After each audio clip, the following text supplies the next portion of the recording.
We are live. Cool. Hey, everyone. Hello, good morning, good evening, good afternoon, wherever you're in the world. Welcome to Learning Pieces for Developers. For those eagle-eyed amongst you who have been on my streams before, you may notice a slightly less Lego-esque background, slightly less Lego. I'm currently well, I'm not vacationing. My family are vacationing on the Columbia River, which is a big river, goes through Washington, down through Oregon and places. And I'm working like this so they can be out in the pool having fun and doing all that kind of stuff. So we have a fun show lined up today with someone who goes by a very bizarre Twitter handle, and we are going to be digging into the story if that is possible. So Dan, do you want to introduce yourself? Hi, everybody. My name is Dan. I'm the senior devrel open source engineer something at Carbos.dev, and I am pleased as punch to be on the stream with Jim today. Hopefully, gonna get progressively more ridiculous as the time wears on. I think we're gonna have a lot of fun here together today. Yes, definitely the whole ridiculous thing sounds good. We've been spent the last 15 minutes or so geeking out and being generally silly, including coming up with, well, you were talking about a really great stream you used to do, which I think we should do again. So tell us about that. Yeah, so we had a stream that we used to do. There was a group of 3 of us that we got together on Friday afternoons, and we just kind of did sort of a technologist developer hangout on Friday afternoons. And we go through different themes, right? One of the themes we had was we would pick a programming language that none of us knew. And then we would try to do something with the programming language, right? So basically we got together, we did an intersection of programming languages we didn't know. We made a list. There was like Haskell, R, Lua. There was some other like weird, oddball languages on there. And then someone would be the lucky winner, right? And the lucky winner, Lucky, right, would spin the wheel and land on a programming language that, again, none of us know, right? And then we'd like hack on a theme. We'd have to develop live on stream some sort of functioning code that had like inputs and processing and outputs. And one of the most fun ones that we worked on was around Eurovision. So we were like, we all like Eurovision. Can we do something with Eurovision data?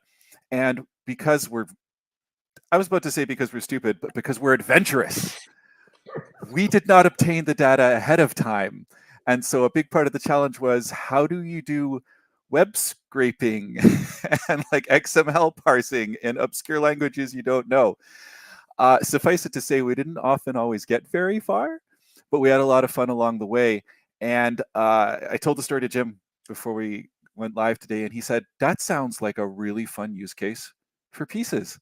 So if y'all are into it, if you as a crowd think this is a fun idea, I think it's a fun idea. I think Jim's down. We should get together. We'll figure out what we don't know, and then we'll make one of us do it.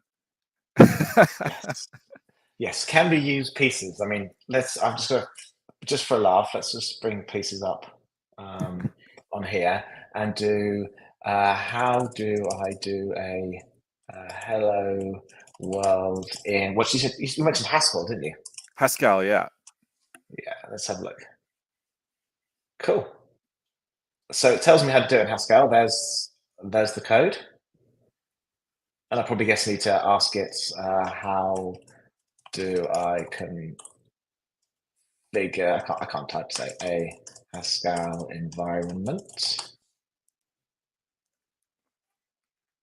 Okay, so just on the Glasgow Haskell compiler. And there's a Haskell extension for Visual Studio Code. Okay, so there's a lot here. Yeah. So I guess in theory this is doable because Pieces has all the information I need. Which is pretty cool. Recall that we were doing this before we had the benefit of broadly available LLMs and broadly available domain-specific models as well. So this almost feels like cheating. But I think what would be very interesting is to see how far could we get without knowing anything about where we're starting, right? Like put a time box on it, put a challenge together. How efficient can we be? Like how quickly can we level up our skills and our knowledge using pieces starting from absolutely nothing? I think that would be an interesting challenge. Yeah. Because you're putting yourself in the position of like well, I was about to say junior developer, really any developer when you're new to a language. You see a lot of job ads saying, we use this language. We don't necessarily need you to use this language, but you need to have skills in other. So if you're a Python and Java and TypeScript developer and you take a C# job, you obviously know fundamental programming concepts, but you don't know the language. So this is, I guess, a similar idea. It's how do I do this in this language? How do I apply the knowledge I already have to a new language I haven't seen before? So I know the questions to ask the LLM to get the answers that I need. And even looking at the output here, right, where we can see that I'm guessing based on my knowledge of previous programming languages, that 2 dashes is going to be a comment line, right? The way it's kind of positioned there, the way the code coloring is done, for example. So okay, great. Main, well, if anyone has ever touched C in their lifetimes, right, then main is going to look like something. We got some brackets, we got capital letters IO, right? The fact that it's capital letters, is that significant? The fact that it's purple, is that significant? Right? But we're already getting hints. We're already getting hints from pieces, and also based on what we already know, we can start to make some guesses as to what these things are. Yes. Right? IO and that's is exactly what you do when you're learning a new programming language, right? You're making some guesses. Yep. Yes, IO is input output, probably. And put string is probably put a string on with a line. Probably going to have something in a new line. Yeah, exactly. Like that's like saying that ln is terminating it, for example. Right? Yeah, like it's Now I've never used Haskell, but I have done functional programming in the past, and I do know that IO is a monad. And I still don't understand what a monad is, but it's one of them. All right. So before we delve too far into Haskell tropes, monad. I mean, all we know is it's obviously everyone knows a monad is a monoid in the category of endofunctions. We know that, of course. Of course. Yeah, that's the standard answer. Anyway, but we are not going into Haskell. We're not going to monads. This is just getting silly. We're here to learn Carbos. So for the folks who are watching, jump in the chat, say hello, let me know where in the world you are. I'm currently on the west coast of the US. Dan, you're somewhere slightly more exotic. It depends on what you consider exotic. I am based in Paris, France. Despite my accent, I am French. And it has been an exciting time to be here in Paris these past couple of weeks with the Olympics and everything going on right now. The energy level in the city is incredible. I'm running into so many people from around the world. It's been fantastic to see athletes competing at the highest level. Really just can't recommend. If there's an Olympics happening and you can get to it, I was skeptical. And now I have to eat all the crow on that because honestly, it's been fantastic. I was actually in Paris a few weeks before the Olympics, so I didn't get the advantage of all the energy, but I did get the disadvantage of everything being shut. Well, yes. Yeah. So what's fun about it is that fewer things are shut now because they were only shut down to prepare for the opening ceremony. After the opening ceremony, everything opened back up. So, yeah. Anyway. What are we up to here? I love Paris. Yes, you do. Yeah, we do. We are here to talk Carbos. So, Carbos is fine-grained access control in days, not months. I have dropped a link in the chat. So what does this mean? Give me the pitch. Tell me what Carbos is. The pitch. Yeah, exactly. Send it to me. I will give you the pitch. I will give you the pitch as I understand. I say as I understand it because the reality of the matter is that I'm relatively new to Carbos, and I don't mind saying it. Right. I'm also actually myself relatively new to the product space. So this whole idea of authorization, so authentication, obviously system administrator, as someone who's spent a lot of time doing, working in systems and working with Linux and so on and so forth, authentication, I get usernames, passwords, tokens, right?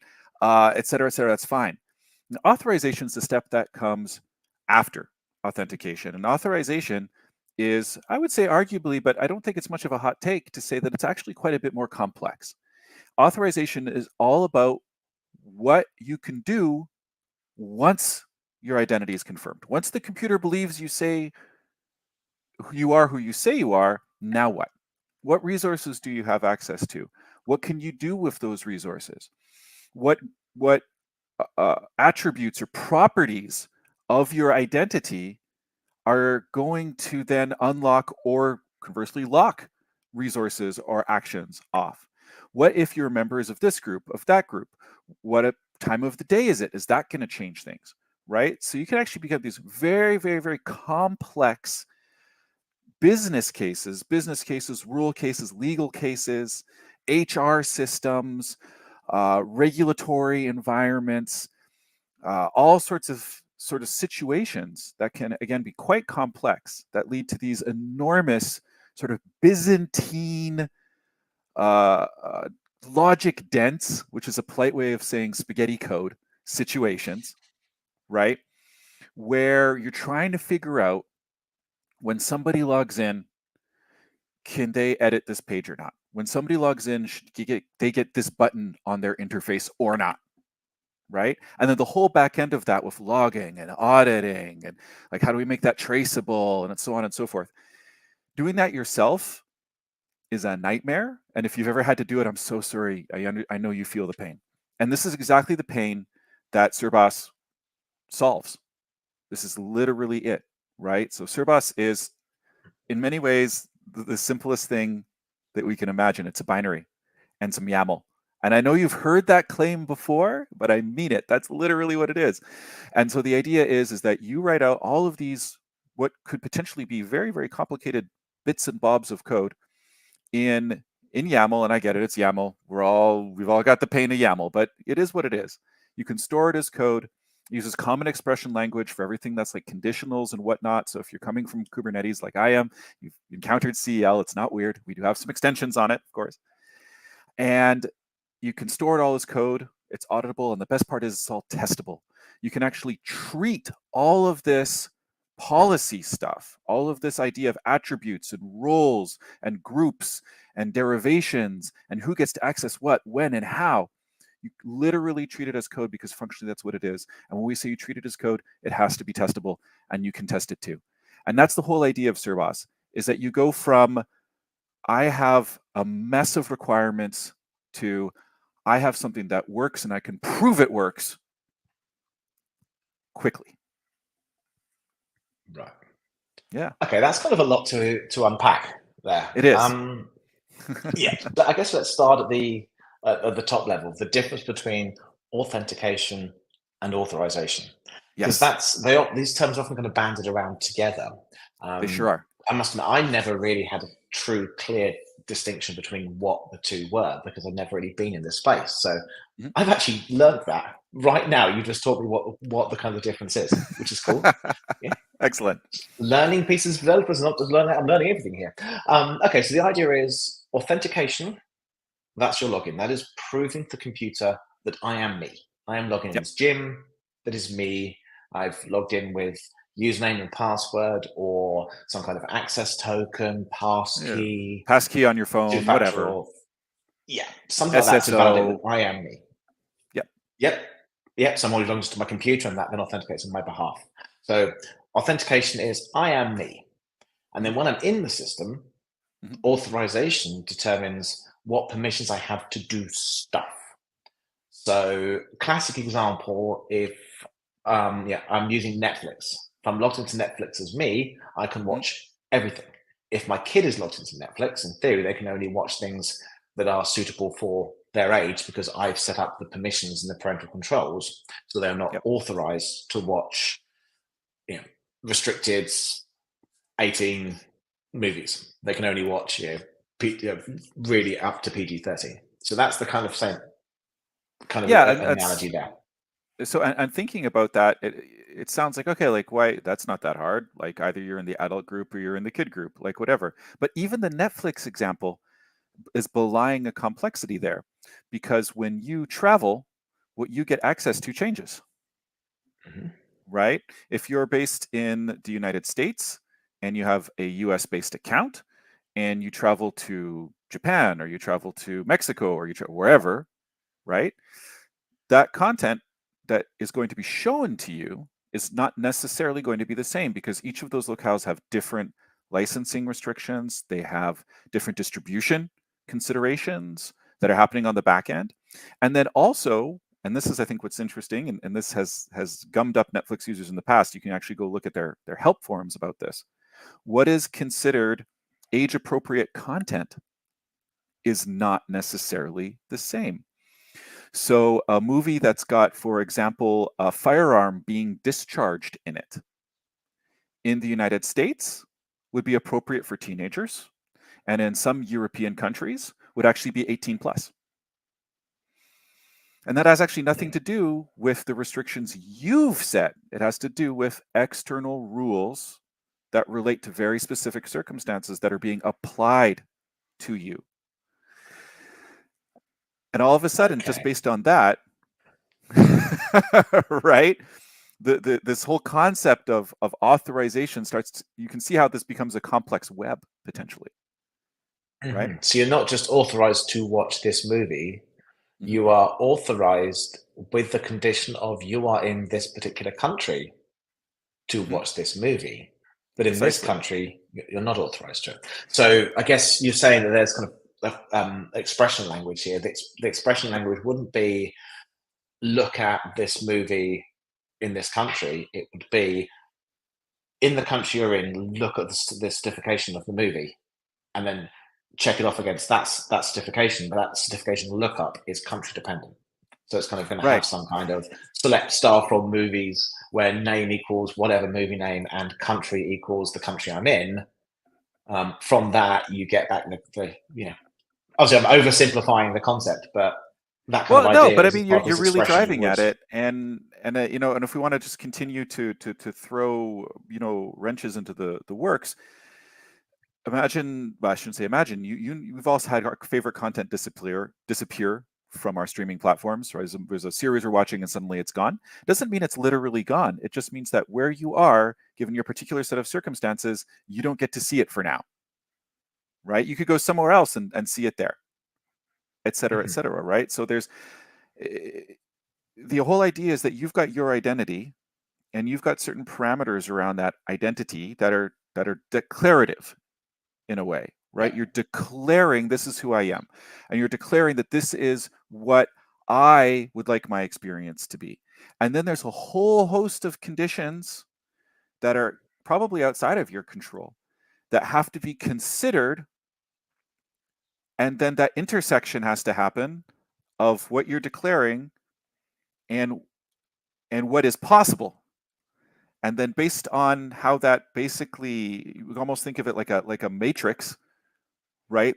Based on how the matrix is coalesced to get the result, computer says yes or computer says no.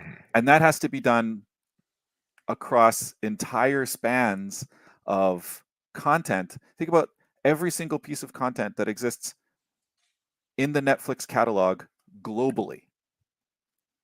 And then you turn your television on and you hit the Netflix button and you go, I want to watch a movie.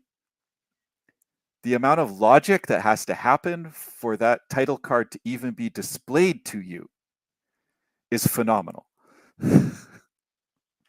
Yeah, and it's got to do that for every single movie. I guess in some ways it can cache these results because for every US person, here's a cache set of results that you can access.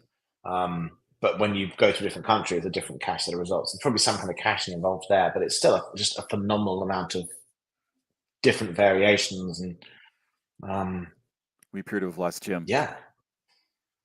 You appear to have lost me? Hello? Have you lost me? I'm still here. I can see myself on StreamYard. No, yeah, I lost you for a while, and then I think you lost me for a while. The internets cannot cope with this complexity.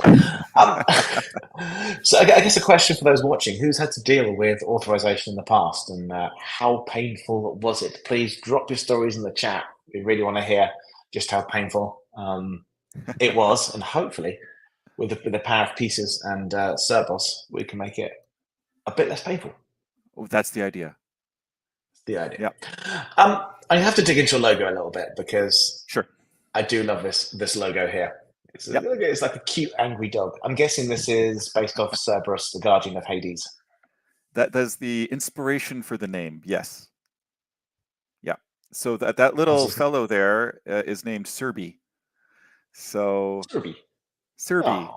Yeah, and actually I have a limited stock of Serby plushies. None of them physically around me right now, but if you see me at any conferences starting in September, I'll be back on the road. Going to be at some DevOps days. Going to be appearing at some different places before the end of the year. If you see me at a conference and you mention, "Hey, I saw you on stream with Jim, and I would really like to check out one of those Serby plushies," I'll see what I can do for you. Oh, there you go. You heard it here first. This is how you get a Serby plushie. I just need to bump into a conference so I can get one, because I do. Yeah, there you go. Cool. Right, let's actually dive into some code. Yep. So I've got an API here. We were chatting about this earlier, and I was doing dumb things setting it up. So I have an API with some books in it. So let's just close down all the things, because I was literally there at last minute. While Dan and I were getting set up, just desperately trying to upload some data. So I'm going to just bring up Thunder client. Let's do a new request. I'm going to do a get request to open API.json. And there we go. So this here is my books API.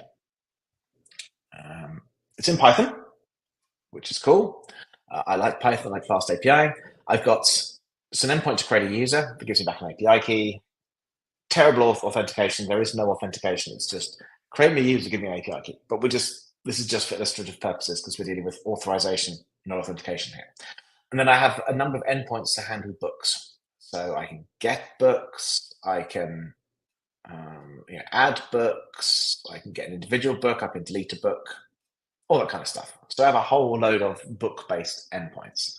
So if I do a get, for example, for books, it's going to barf because I don't have an API key. Let me just grab an API key quickly. Not very secure. The world can see my API key. Oh no! Shock horror. Oh. X API. Luckily, there's already local hosts. So if anyone can hack my local host that's not connected to the internet via any kind of tunnel and wants to access my books, they are welcome to. Careful there, careful. This is a challenge, Yeah, if you do hack my computer, let me know, please. Okay, so this is processing. I guess I need to go to, where did it break from the debugger? Sure, it broke somewhere. Let's just carry on. Yes. Okay, there we go. Here we go, and I've got, whoa. And I have a lot of books here. Now, obviously, if I was building like the Library of Congress or a bookstore API, something like that, I would want to have different controls in this, wouldn't I? So, you think about a web page where you're looking at data. I guess Netflix is kind of the Netflix example. I can view based off certain rules, but also if I was some kind of administrator at Netflix, I was uploading content, I would need a different set of permissions, wouldn't I? I'd need the ability to say, here is movie, upload movie, and then set some parameters in this movie, like different ratings, and then update the movie to say this is no longer available in the US or whatever. I'd need a different set of rights that we don't want everyone to have, because you don't want someone at home being able to upload a movie to Netflix. Right. So that's for example. Same kind of idea. Yeah, that's just asking for trouble. The amount of disturbing stuff on platforms like YouTube, you know what? The mind recoils. It's best not to. Yes. Let's not go there. But yeah, so I shouldn't be able to go into my local bookstore, their website, and upload books. That would not be fun, because no, might be fun but even considering this, right? So there's going to be a couple of different things off the top of your head to consider here that are not dissimilar from the Netflix example, right? There's going to be books, for example, which are under copyright protection in one place, but not necessarily in another, because copyright has different lifespans in different parts of the world, right? Yeah. Also, some countries have copyright agreements between each other. So if country A's copyright lifespan is 50 years and country B's copyright lifespan is 80 years, country A may have a reciprocal agreement with country B such that country B's content gets to enjoy its copyright protection for its life in country A, et cetera, et cetera. These are real world examples, right? And that's just a fairly simple one. There are going to be different types of books, for example, which are, and you know, it's unpleasant, but the reality of the matter is some content is permissible in some countries and not permissible in others, right? So you could pick an unnamed US state may have particular restrictions on which books are available in its public libraries or school libraries, which is going to be different from another unnamed US state. You don't even have to look to different countries. You could just stay within the same country. There's going to be different restrictions. And then that's just thinking about what content is to be displayed, right? So already that users coming in and they're declaring, I'm a user and I'm in, you know, state A.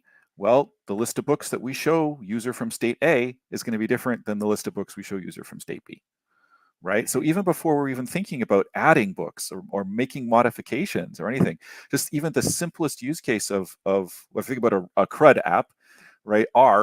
Read being kind of the simplest one, even that belies complexity in terms of what should be displayed, what shouldn't be displayed, why should it be displayed, who should it be displayed to, et cetera, et cetera. And, so and again, those are all fundamentally, example. You know, yeah, these are all fundamentally authorization problems. This is kind of lining up with that Netflix example of content not available in different countries. Same kind of idea. It's just, yep. Even for something like books, yes, we have to have that same level of authorization. And then I guess going back to Netflix example as well, of different ones for me and for my kid. Same thing here. There's some books here where there's very much adult content that shouldn't be shown if the kid was doing a search. So if you wanted to have two different portals onto the bookstore, you had your standard portal and then your kids zone. You know, the kids account would probably have some kind of filtering in there, rather than having two separate books databases. Yes. You would have some kind of authorization check that, oh, I'm a kid, I cannot access certain books based on certain topics. You can imagine it's like a filter or a mask or a lens, right? Different paradigms use different language, but that's kind of what we're talking about. Just very briefly, if we hit pause on being nerding out here for a second, I notice on the screen here you've got James Herriot, The Life of a Country Vet.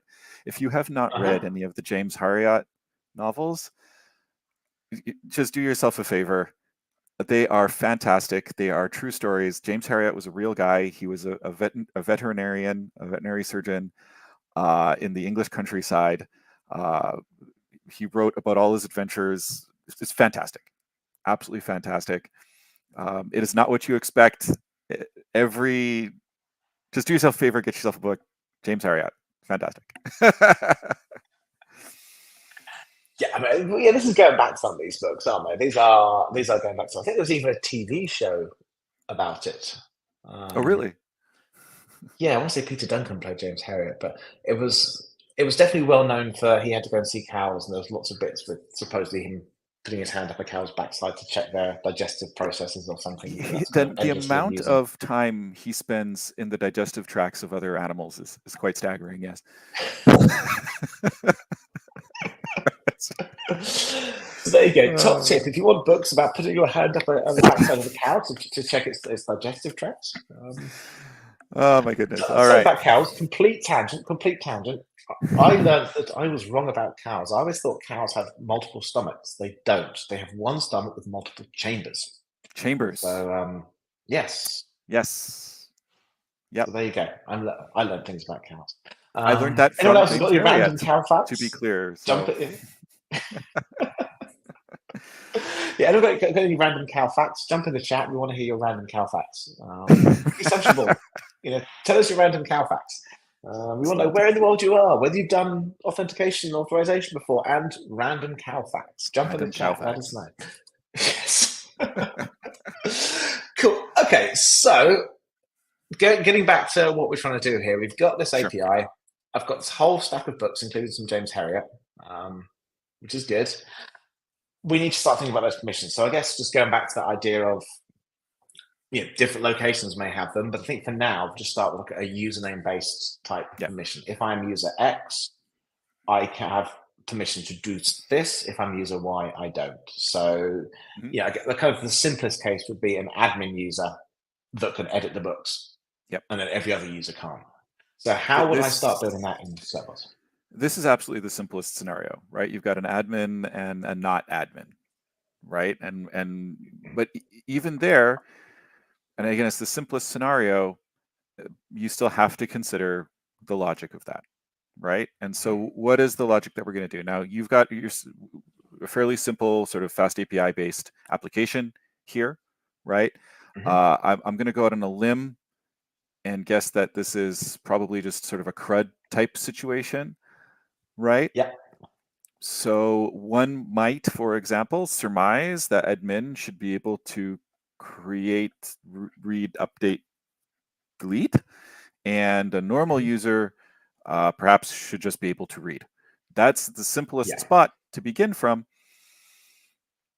but you have to at least keep it in mind, right? Yeah. So I think that's a fair assumption.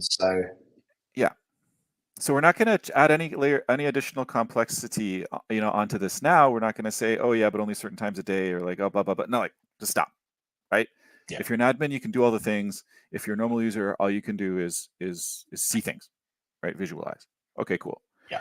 So how you implement that in the code is basically up to you, right? We're not actually prescribing how you do that. Like how you write your code is your business.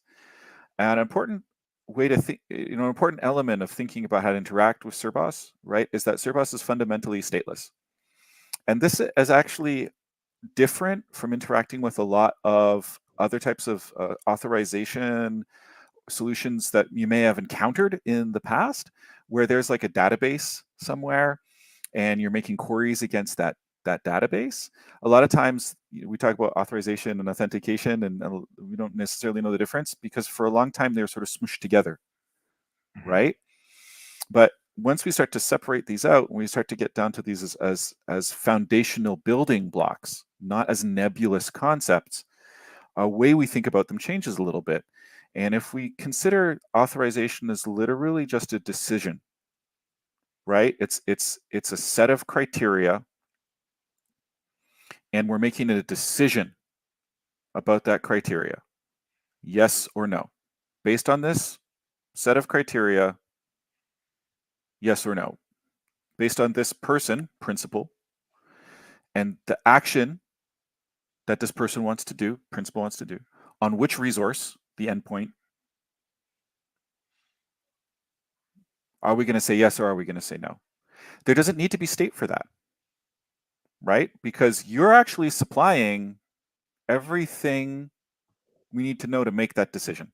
The application has the context and you have the context, and it's the intersection of those things based on our rules that's going to spit out the answer yes or no. It is a bit of a different way of thinking about this problem, and it can feel a little uncomfortable if you've never worked with this problem in this way, because you want there to be a database that you can just query from. You want there to be, right? You want there to be a certain amount of magic, but there's no magic here. Accessorily, this does allow us to do some kind of fun things with Cerbos in terms of deployment models. You can deploy it like in the serverless context. You can deploy it as a sidecar. It's completely ephemeral, right?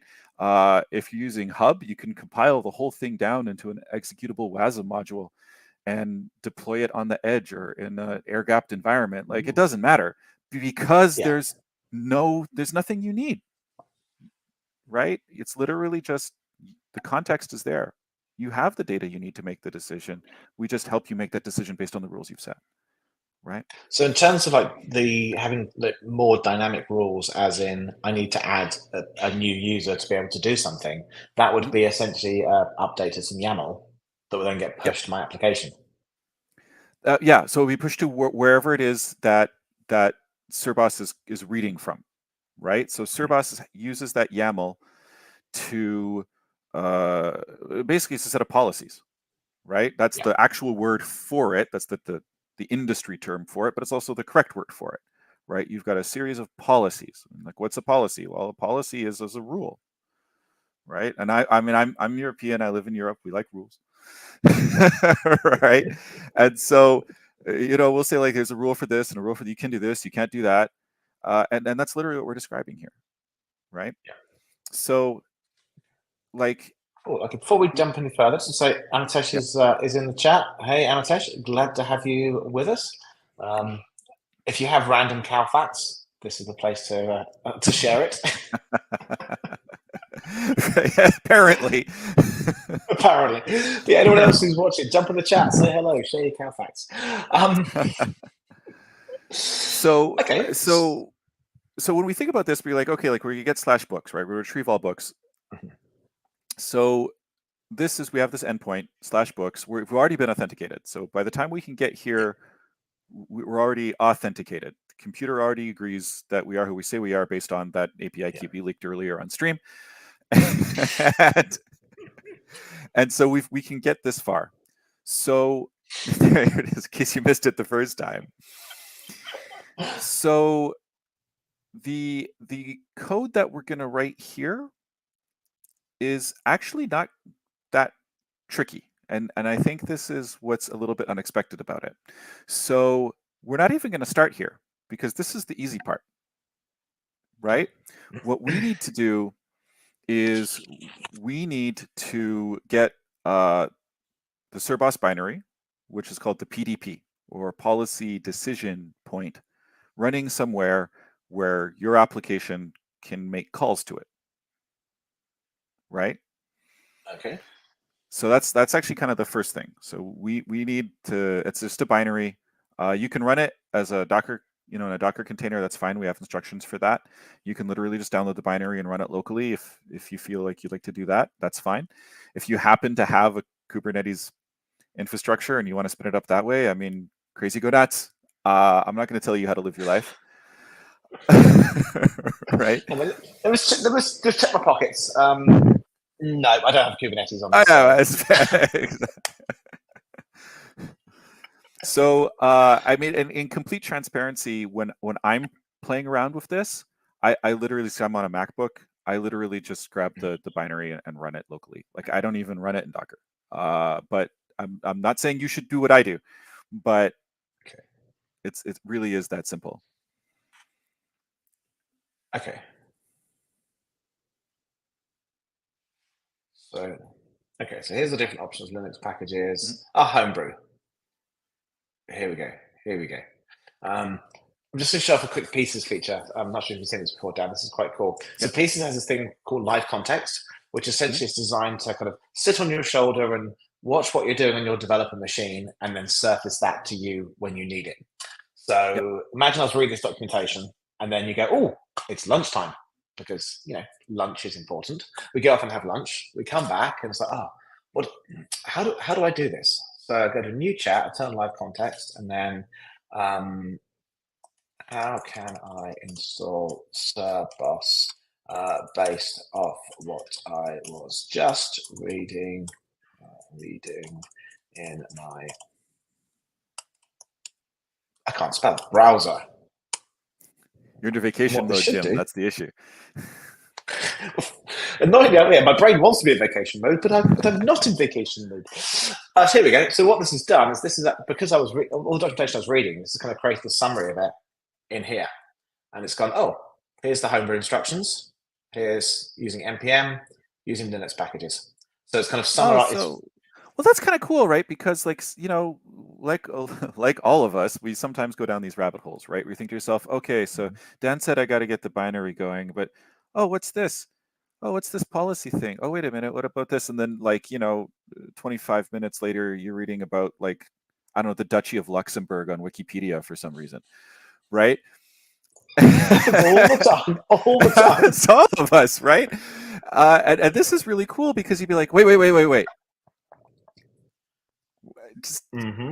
I know I was looking at the thing. I don't even know where it was anymore, right? I closed that tab 9 tabs ago, but Pieces has got your back. Yes. That's cool. Very, very powerful. Yeah. And just saying about the going down the rabbit hole as well. So I can save a snippet here, for example. So I can come here, I can save the snippet. And then let's just bring up the snippets over here, save snippets. This is the snippet I just saved. And we have a kind of, with the AI, obviously, will go through and augment this and provide other details. But we do actually track the previous sites you're on to get to where you are. So, this is where I've been today, as we track these as associated documents. The idea behind this is, in this case, it's just got the search, it's got a few suggestions. Let me go to the desktop application where we have more information. There we go. But yeah, it kind of picks up some relevant sites based off what I was doing in the kind of previous browser history. So this is the binary installation. There's also things, the main PDP website is probably relevant as well based off my history. And then it suggests some other sites as well, like, it's homebrew. So maybe you want to look at the man page for brew. So that's pretty cool. So as you go through this kind of rabbit hole of searching, if you save a piece in the browser, you kind of get that almost like the history of your search inside the data that it augments it with. So that if you kind of forgot, I was actually reading something before that led me to here, and I want to go back to where I was before, it's kind of got that saved with the snippet. And you've got that context, right? Which is, and I like that it's not just concentrating, for example, on the one thing you're looking at. Like it knows that it's brew, and so hey, maybe it's brew tap. Like you don't generally tap all the time. Maybe you've never tapped before, so perhaps you'd like to see the man pages, right? Like that makes sense. Yes. Yeah. Pretty smart. Cool. Okay. So what I'm going to do then is I'm going to go to my saves. I'm going to go back to my Copilot chat, and then this is the same chat I had in the desktop app. Is inside Visual Studio Code. This is what I want to run. Let's bring up a terminal window, and then let's copy that. Let's just drop that on the terminal and run that. Excellent. I like too that you've given yourself enough space on the terminal to really dive in and see what's going on. That's the problem. You zoom in close so you can. It looks good on the stream. Yeah, it's tough. But yeah, let me just hide those out of the way. Yeah. Oh, Josh Peterson says, "Holy cow!" We're back to the cows again. How can you work in an editor that white? Well, let me tell you about astigmatism and halation. So I have astigmatism in my eyes, which means my eyeballs are weirdly shaped. And one of the symptoms of astigmatism is you get a thing called halation. So when you have something dark with a bright light, it kind of makes it like a lens flare type effect, which is really annoying when you're like driving at night, for example. So when you're driving at night, it's black, you've got headlights coming towards you, you get like a lens flare. Now, I get the same thing in some dark modes. So when it's black, you just have the white writing on it. Sometimes I get that halation. So I can find it harder to read in dark mode than I do in light mode. So as an accessibility thing, you should always support both types of mode, because for some folks, dark mode is easier to read. And for other folks like me, dark mode is harder to read. So some applications I do in dark mode because I find it easier because of the color scheme they use. Some applications I do in light mode. And in general, more people can read code in light mode than the folks who can do in dark mode. So if you want to be as accessible to as many people as possible, you should generally present in light mode. So there you go. There is Jim's, not so much rant, but Jim's dive into light mode is a good thing. And if I could just add to that, if I could just add to that, as one of the roughly 3% of male people around the world, I have a particular form of color blindness that makes certain palettes difficult to discern. And so if you're going to go ahead and talk about light mode and dark mode, and you're going to talk about coloring code, please, please, please provide ways to change palettes, to customize color palettes. If you just give me a web page and you're like, it's really good, 17 different types of beige. I'm like, I can't. This is not working for me. I know it looks beautiful for you on the Pantone, but you gotta help me out here because I can't read this. So yeah, Josh, that is how I can work it this way. So some apps, dark mode is definitely clearer for me. Yeah, like when I'm using GitHub, for example, in the browser, dark mode all the way. But I find Visual Studio Code, I find light mode is a lot more readable. So yeah, cool. Installed. I made my thingy bigger, so that's got the binary installed. And then I guess if I go back here, that's installing it. How do I run it? That's a really good question. I guess I just install Carbos. Just run Carbos, I'm assuming.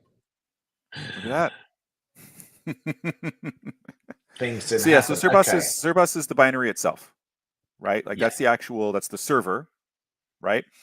And then there's also a command line tool, so Carbos CTL, because end things in CTL. That's what we do now, right? And that is the right. And again, we can have a whole discussion about how to pronounce this. It's fine. I don't even know if in our startup we have consistency on this. So this is the tool, and this is can be used to interact with the with the server. It's pretty cool. Okay. It's basically just a CLI for managing it. It interacts with the admin API. So as well as you can see right here, right? So this already is giving you a hint that the binary itself, which is providing an API, is actually providing sort of two separate pieces, right? Or two, broadly speaking, two different namespaces for endpoints. One is the authorization namespace. So that's where we're actually making our queries, right? Who gets to play with what, et cetera, et cetera. And then there's the admin namespace, which is for, well, I mean, you could probably guess what that's for, right? But admin? That's what your admin, right? Yeah. So, making configuration changes, making policy changes, getting telemetry, stuff like that. Cool. Before we dive into that, Josh says, yeah, thanks for the explanation. I never knew that about astigmatism or colorblindness. Accessibility is such an interesting field. Yeah, it is.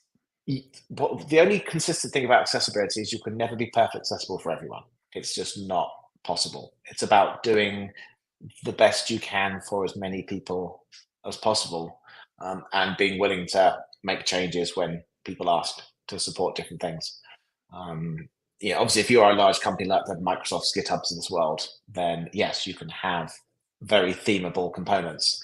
It's not always practical for everyone, but yes, it is. It's a very interesting field. It's a very interesting field, and It is. And the thing is, we are all aging towards disability. Everyone's eyesight is getting worse as they get older. So, as we think about screens, we need to make sure that what works for us when we're 19 also works for us when we're 79. So, yeah, very interesting area. Yes. Cool. It's really it's at the intersection of technology and humanity in a way that almost nothing else really is. It's phenomenal. But yeah, we could do a whole live stream just on that. Anyway. Okay, so this is our Carbos Cuttle or Carbos CTL. There we go. Yeah, and that's so I need to enable the admin API. It says if you want to use Carbos CTL, you're not obligated to.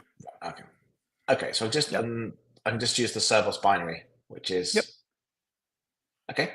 So we've got a few options here: compile, health check, REPL, run, server. Mm-hmm. So it's going to be Carbos server. All right. So fails. I mean, okay. So I do know what happened here, but how do you want to go about this? Do we want to, I can tell you what the problem is, but you're not always going to have me hanging around. So what I'm going to do is I'm going to go here and go describe the problem I just got with running Carbos in VS Code. Let's see. Okay, so here's the error. It says, so this is nice of Pieces. So again, where Pieces is kind of watching over my shoulder, it spotted the error there. And sneak preview coming soon. We're going to be a bit more proactive about this. Coming soon, straight away give you an answer before you even realize the error. Yeah, as you read the error message, Pieces will say, "Oh, Here's your solution. Sneak peek. Okay, so failed to start with additional logs there. Failed to stat, no such file directory. So try to initialize immediately, the of course, distill from this if path. you're on a any sort of a Nixie style system and you see that it failed to stat, that's going to give you a hint, Yeah. right? Yeah. And so what it's saying here, ensure the directory users JimBobBennett GitHub Phrawzty Notebooks policies exists. So I need a folder called policies. By default, yes. Oh, look. And there's even a command to create that if it does not exist. Ooh. So okay, and of course, it's doing this because this is where you're literally running Carbos from. If you were to go into a different directory and run Carbos from there, it would give you the same problem, but in a different directory, right? Yeah, because it's looking at the current directory for policies. Yeah. So, it's possible that you would want to bundle your policies along with your app, depending on the situation. In which case, what you've just done here would be a scenario that could play out in real life. It's also possible that you would want to externalize those two things from each other, right? So you're managing your application and you're managing your authorization framework as separate objects that share a relationship. Then you wouldn't include it here, right? They're both valid. Yeah. Okay. So this is the idea of their Carbos. So you're running a Docker container, it's like a server. So I could host Carbos in a server somewhere. Yep. Where those policies live on the server. Yep. Yeah. So really common kind of deployment model. Sorry, go ahead. So that kind of dynamic idea, then I would just update the policies on the. When I add someone new to a particular policy, that would just update it on the server. Because as you said, it's stateless. Every time I check a policy, it's going to go and recheck that policy file each time. Yeah, that's exactly it. It's like a really, really common deployment model. Is just deploying this as like a sidecar, right, along with your application. So your pod goes out. This is in a little sidecar, boop, boop, boop. And then if the policy is updated, then that just you just refresh that. Because it's stateless, you don't have to worry about data getting lost. You don't have to worry about some sort of user critical information disappearing. There's nothing there. This, from Carbos's perspective, Carbos itself is read-only, right? If you need to update the policy, just redeploy it. And then the obvious question there being like, well, what if you do a redeploy, in the middle of someone making an authorization request? Well, you should be handling that in your code. Get try, my friend. Right? What does your back off look like there? Because if you don't have one, you've got other problems that aren't related to Carbos. Yes, assume everything is going to fail and build for that condition. Yes. Precisely. Yeah. Okay, cool. So then I've got this policies folder, and this is where I'm going to put my YAML. So let's write some. Yep. So a good thing to do might just be to check, like we see, like it looks like it's running, right? How do we know it's running? It sort of, I don't know. I don't see any errors. It seems like something's happening, but like, okay. How do we know? Found 0 policies, watching for changes. Telemetry enabled. So should we just try calling it from code and see what happens?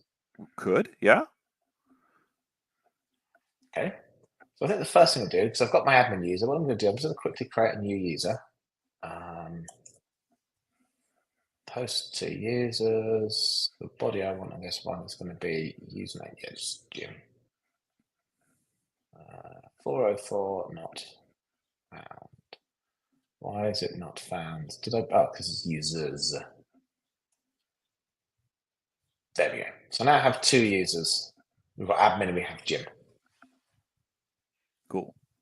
Okay. So I guess I need a policy that says Jim can't create a book. Well, I think the first place to start would maybe just be to, like, it says at the bottom there, starting HTTP server at 3592. Okay, so maybe we can ping that. Yeah, let's just see what's there, right? Like, localhost 3592, what's up? And again, we're just trying to make sure. Oh, look at that, it's running. So that's just good to know, right? Like, yeah, it is running. Okay. And so here you can see that there's the two sort of these namespaces, right? So there's the authentication space, there's the admin service space, and here you have all the documentations built into it. So this is the full spec, including examples, and you can actually run all the examples in here if you want to do any sorts of live debugging. And so, which is really nice. It's completely self-contained, and beyond just the developer experience of being able to not have to context switch between a bunch of different browsers to get answers to things, which is really nice. Using this as like a rapid fire debugging tool, especially if you're learning the thing, that's really nice. Where this is really handy is in situations where you might not actually even necessarily have access to the internet. Because again, this thing's meant to be deployed in situations that might be difficult for traditional authorization solutions, right? If you need things to be in air-gapped spaces, if you need things to be on low-power devices that are being deployed into temporary sites. The Olympics here going on right now is a really good example where you've got extremely local area networks that are being set up for short periods of time to, for example, process tickets or process timing data or something like this. And then those things aren't even necessarily directly connected to the internet because they don't need to be. In fact, it's better that they're not, frankly. You do not want the Olympic ticket site being hacked, do you? So the buying site should be on the internet in terms of validating each ticket. Yeah. Do you have a ticket to get into this particular area to watch this particular event? You don't want that being hacked by someone. So, I'm not saying that that's literally what I do. I'm just positing, of course. I don't know how their network is set up here, but there's a ton of situations you could imagine these deployments where you need to be able to make decisions about who gets access to what and how, where you're not going to have the benefit of AWS or GCP's full potential behind you. Yeah. Okay. But anyway, the point is we know it's running, so that's a good place to start, right? Yeah. It's running. So you've made a request on a resource here, and it's saying deny, basically. So this is an example here of a response, right? And again, this is all just examples that are included in here, but these examples are runnable, right? Which I think is kind of neat. Yeah. So if I hit the try button, it runs it, which is nice. Yeah, and then you get the response, and you can modify it. You can play around with the headers. You get a curl out of it if you feel like trying it from your command line, right? So press the curl button, and it tells you, oh, if you wanted to actually run this, from your terminal, this is what it would look like. Okay. Right. Small bug in your site is this is not actually a code block because Pieces is not picking this up. So if I go into Pieces, you'll see that copy and save button. However, this is hosted here. Pieces is not detecting that. So if I inspect this, it says it's code. Oh, okay. Well, who's got the bug now? Oh, okay. Maybe it's a bug on our side. Maybe. Yeah, all right. Yeah. All right. Okay. It looks like it's a code block. So okay, I take that back. I humbly apologize. Maybe it's a bug on our side. Okay. Why not both? Yes. So as you say, you come here. I can paste in the curl command, and then I get the same thing back. And you get the same thing back. You see, it's denied. It's denied. It's denied. No matter what you do at this point, to be clear, you're going to get a deny because you actually don't have any policies. So the only safe thing to do in the absence of criteria is to say no. So no matter what, which makes sense, right? So it doesn't actually matter what question you're asking Carbos right now. Carbos is going to go, because it has no way to... real world. Sorry. No, go ahead. So think about a real world scenario then. If something goes wrong with policy deployment, you don't want it suddenly open to everyone, do you? What you certainly would. If the default was allow, if you deploy a broken policy, for example, you'd have to get rid of the policy. Then, or you could simply hack it by just deleting that YAML file, and suddenly everyone has access to everything. So it's best to go for the path of least permission. There is a term, isn't there, for giving Yes, people there just is. the least permission? What is the term? Principle of. I'm leading you to it here. There is. Go on, tell me. All right, so it's principle of least privilege is actually what it's called, right? Yeah. So this is sort of this global concept of saying like you should have the least amount of power you need in order to do the thing you need to do. And it's not about like power tripping, right? We're not saying, oh, you're a lowly user and I'm a BOFH, for those of us who are old enough to remember BOFH. But I remember, yes. That yes, exactly, operator from right? But hell, yes.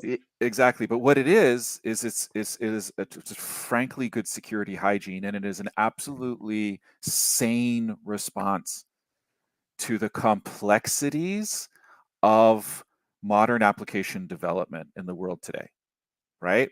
Yeah. There was a time when applications were much more simple than they are now for the average developer. I'm talking about people who are writing code to make nuclear power plants go or whatever. But the average person was just kind of like, well, I don't know, like they can see this or they can't see this. They can download this file or they can't download this file, like whatever, right? But now everything's a microservice.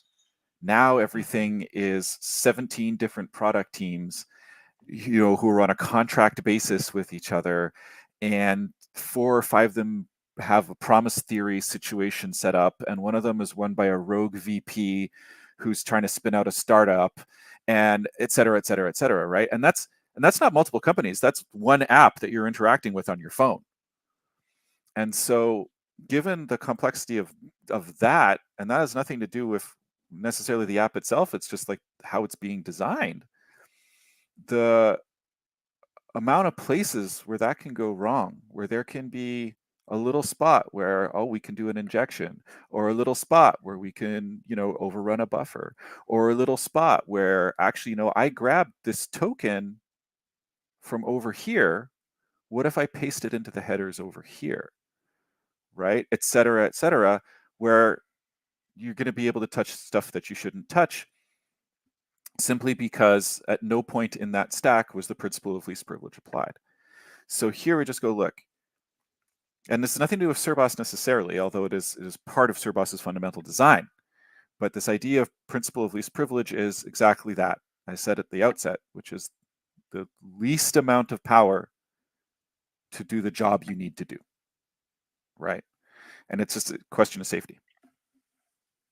Yeah.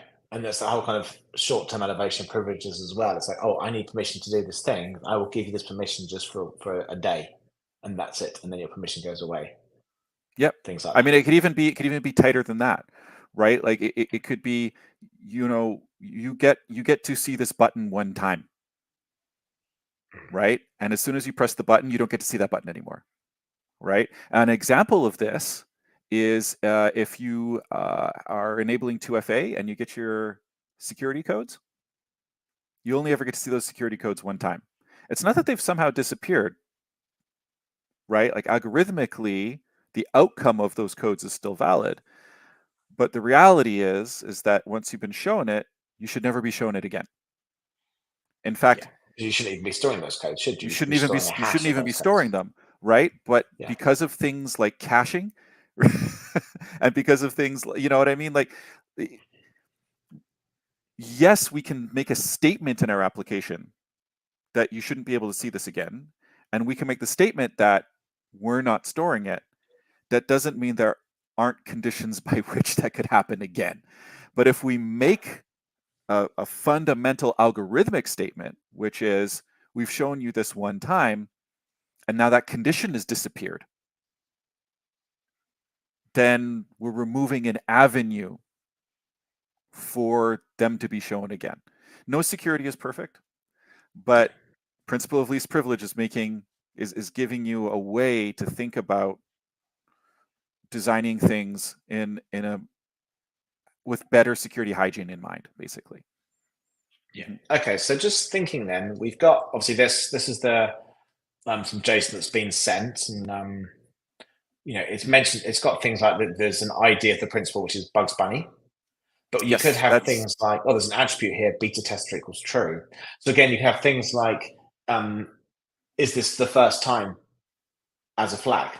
And the policy says, if this is the first time, yes. If it's not the first time, no.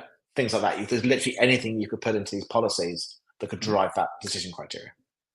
Absolutely. So is this the first time? Yes, no, right? If first time is true, then we're not maybe necessarily going to render the entire UI, right? Maybe we're actually only going to render a couple of the widgets.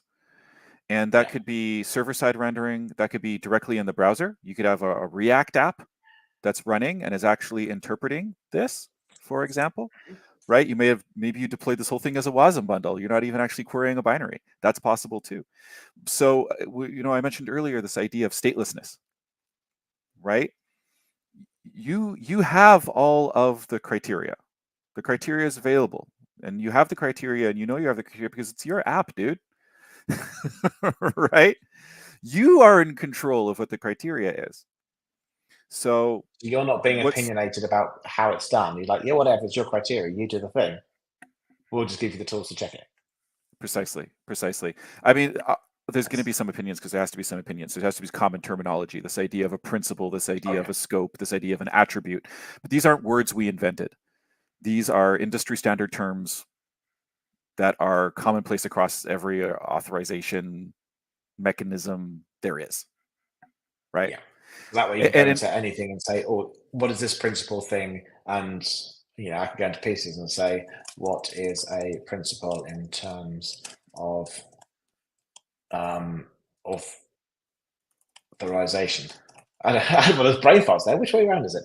And it's because it's a standard term, I can get that explanation out. Yeah, entity that can be authenticated and authorized. Yeah, so it's kind of it's having these industry standard terms. It's easy for anyone to look it up. Oh, that's precisely it. Because I started this conversation saying, look at my live context, it's picked up an example of a principle here, Bugs Bunny from Acme Corp. Yep, with beta tester true. Where have we seen that before? Look at that. Bugs Bunny, Acme Corp, beta tester equals true. So David has joined. Hey, David. David says hello and says, what's all this? So, hey, David, we are playing with Carbos. So Carbos is this amazing authorization platform where you define your authorization rules as YAML. So we are about to implement it into a Python API that I've built. So, okay. I guess now would be a good time to actually start writing some YAML then. We've had a look at this kind of stuff. So where's the instructions on writing the YAML? Well, it's in the docs. So you're looking at the docs right there, right? So you want to click on, well, you could click on getting started if you were interested in kind of taking a little look at what these things mean, what they look like. We've already had a bit of an introduction, this idea of common terminology.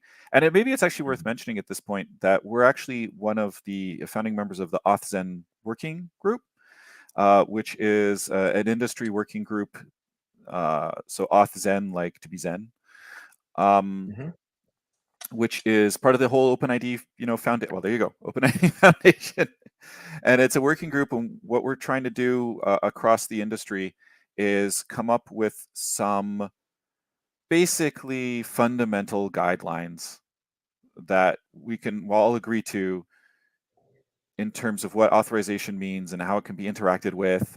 And we talk about standard terminology. It's standard more like de facto than it is de jure, right? Everybody uses the word principle, but there's no real reason why that is. And so the idea here is to go, okay, like let's actually make some, build some agreed upon standards effectively, right?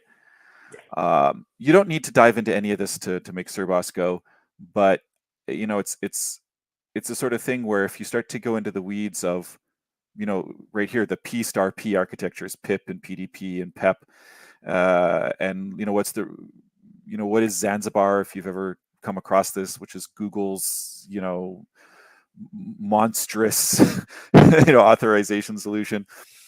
which, by the way, Carbos is not based on at all.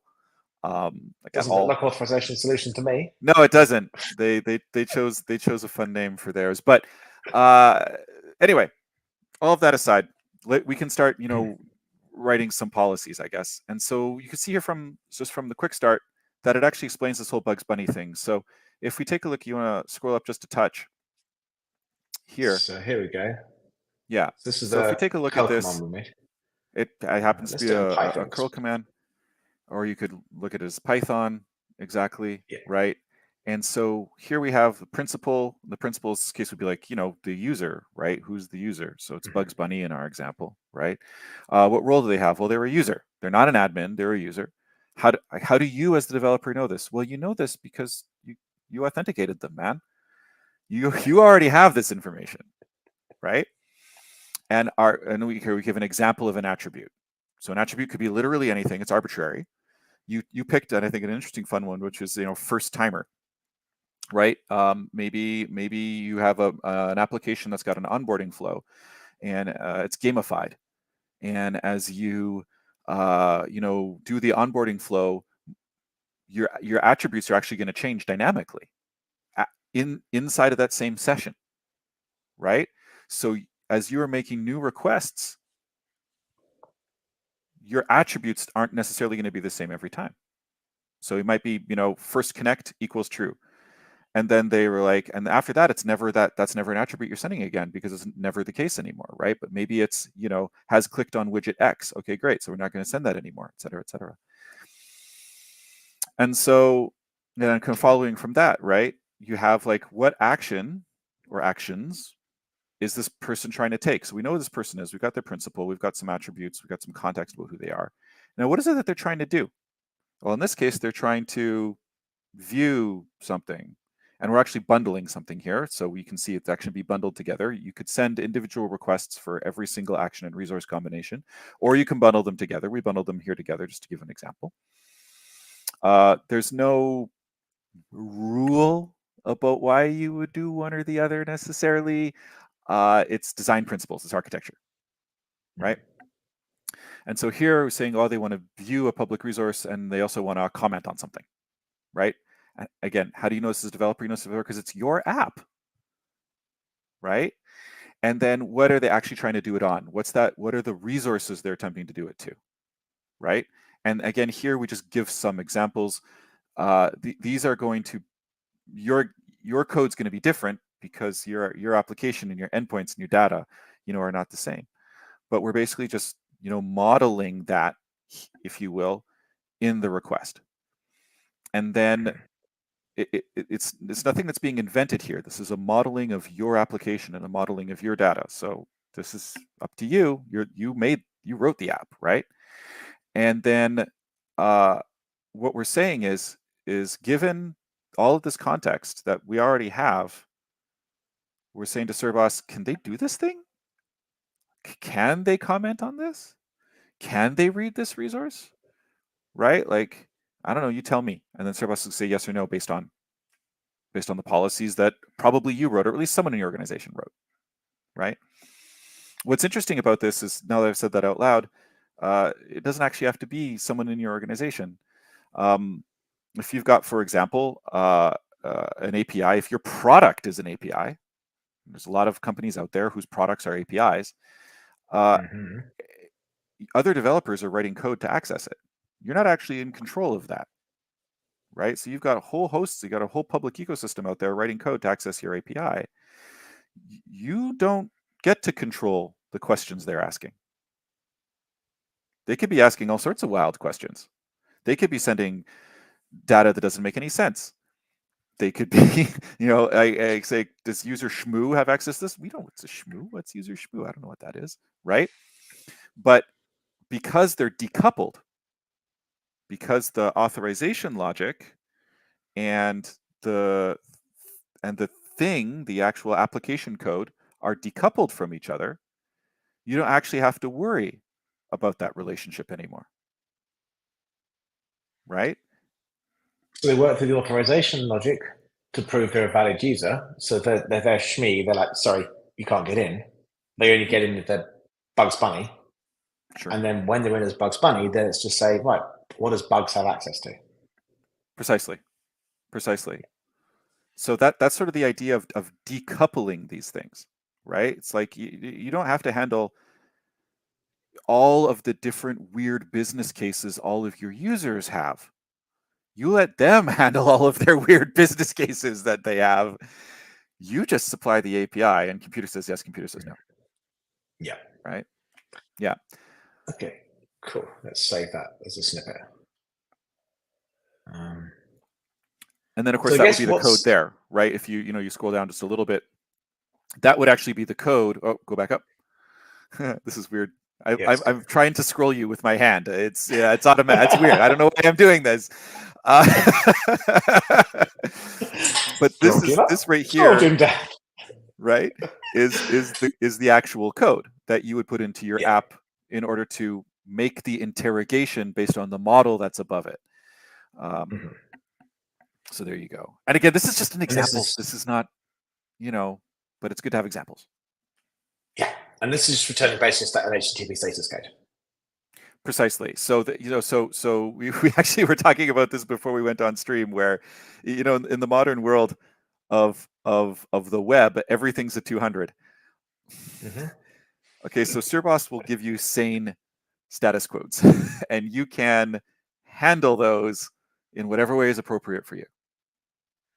So I guess it's quite nice. Rather than have a particular error type or response type, it's going to do standard HTTP status codes. Because if you're building this behind an API, you've got, I've got a 403 forbidden, so throw that straight back. Yeah. For example, so I don't have to. Right? I can do this check. I can literally just do these 2 lines here inside my API, and if it failed, I don't have to worry about anything else. I don't need to put any more checks in there because this will return the 403. You got it. Nice. And then this is one of those scenarios I talked about, I alluded to earlier, where you could make individual requests. So individual principal action resource units, if you will, or you can batch them together. And this would be, again, it's an architectural decision. We don't prescribe it, right? But prescribe it. Those are very different words in English. So if you were to batch those together, and if at any point the response is no, then the response is no. So if I check for 100 different permissions and I don't have one of them, I just get a no. Doesn't tell me which one. Right? Whereas, which makes sense, I guess. Which makes sense, right? Because that's literally the question you're asking, right? You're saying, given this set of conditions, yes or no, and we're going to say, given that set of conditions, yes or no, right? Yeah. So a scenario might be if I'm building up, say. I think there was like a comment example is one of the questions or something. Yeah, view public and comment. If I'm looking at like a social media post, I might want to do 2 separate checks. One to say, can I view this? If I can, I see it. And then can I comment? And if I can, I get the comment box below. That'd be 2 separate checks. But maybe if I try and save the comment, it might do another check to say, can I even view this thing that I'm commenting on? Or if I'm referring to another post in my comment, can I see the other post I'm referring to? Check both at once? No. So again, that kind of the least permission type idea. Yeah. Cool. It gets a little bit more complex than that, because when you batch them, you can actually get multiple responses. Like, you get multiple decisions is the word, right? So you get multiple decisions in the response, but we of course can only deliver one code. You can't get multiple HTTP status codes for the same request, right? So while we're definitely going to give you the code you expect based on the decision that was made, if you're batching it and you're getting multiple decisions, you still get the visibility of what those decisions were, right? And you can continue to then handle that in your code, right? But again, that's your business. Okay, so going back to the idea of I'm getting a view and comment, I could check for both at the same time, get back. No, you can't do both, but inside that is yes, you can view, no, you can't comment, and I can use that to build my UI. So so it's kind of making just one hit to the server rather than multiple hits. So kind of for performance reasons, I probably want to batch them all up if I know I've got multiple criteria. Yep. For example, and that's handy like in a microservice environment, especially if the microservices aren't necessarily right beside each other, which you'd be surprised how common that is.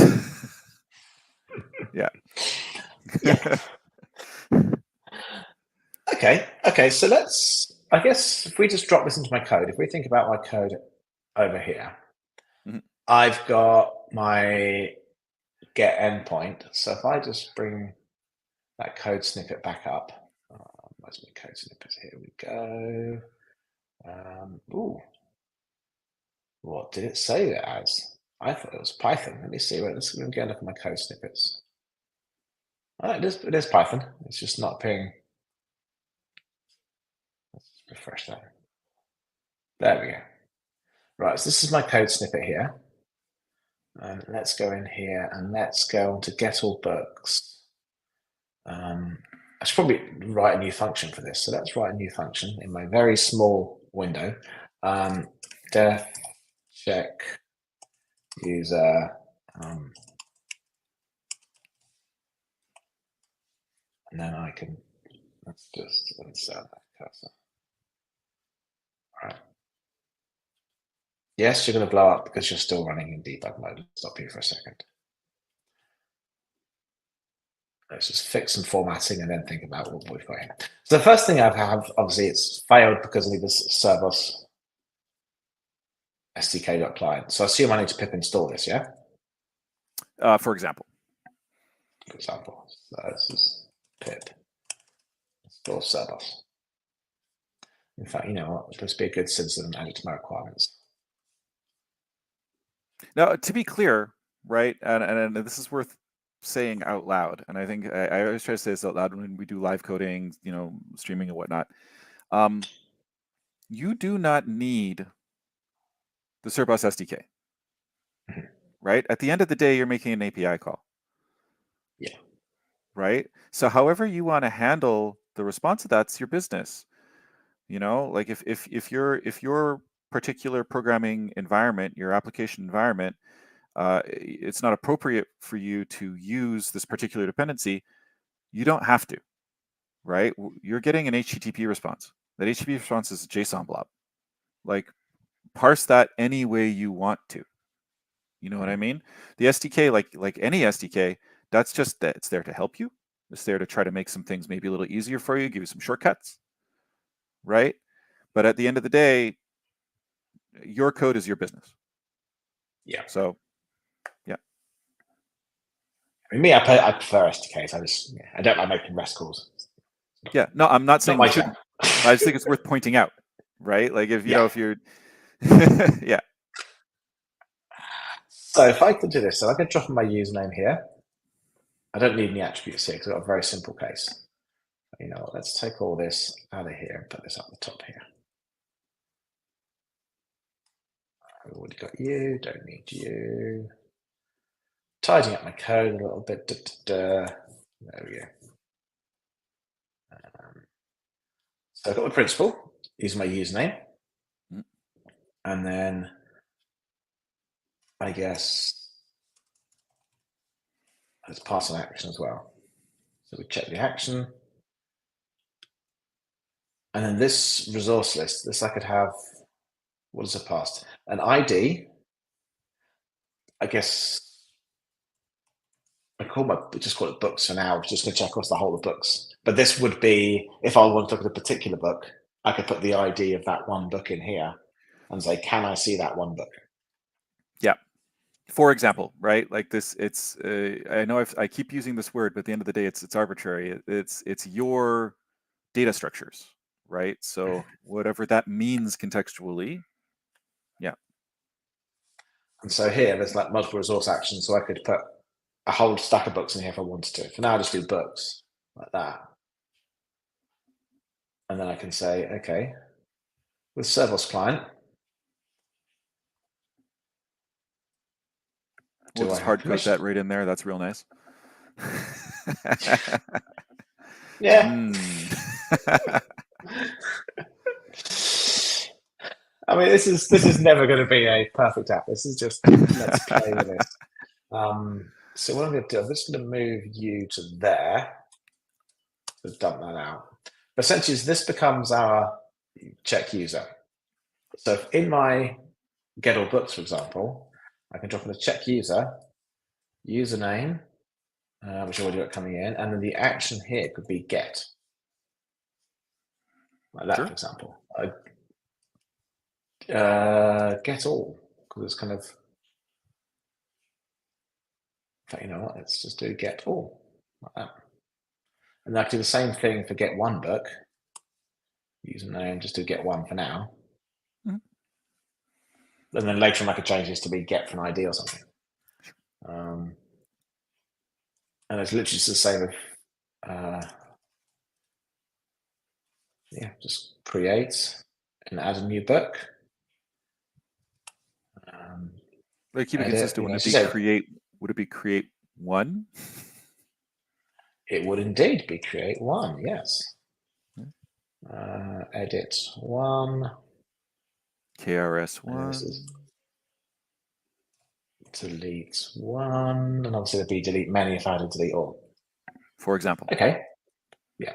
So now if I do this, and I go back to here, let's let me just bring up onto create.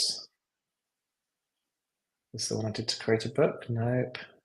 That's to get a, oh, okay, there we go. So that's the one I want. Let's make this a post. So now if I post to books, which will create this book.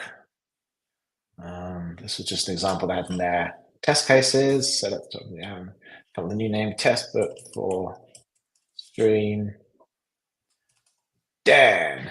Oh, I'm a published author. Oh, Yay! You could be published yay. by Pieces Books Inc. There you Wow. go. There you are. You heard it here first, everyone. Pieces is pivoting to the highly lucrative and super stable world of book publishing. There you go. Okay, so if I send this now, that's not a good sign. Oh, probably no. I should have restarted. Oh, now what happened here is the request worked. I got an effect deny, Mhm. but in my code, it's not going bang. Well, see, look at so so what was the actual? You actually got a 200 back from your app. But this should have raised an exception when I check this. So if I go back here, send that again, 200. Well, isn't that special? Status code 200. Effect Yep. deny No, I do see that. 200. So this is what we say. All APIs return 200. All APIs are 200. Son of a. You know what? I'm gonna have to look into that. Okay. Yep. So for now, I'm gonna make a note of that. It did not do what I expected, so that's fair. rest results 0 because you say we can do multiple things, can't we? Yep. Results 0. Actually, is this typed? Oh, there we go. Dot. Do we not have a type?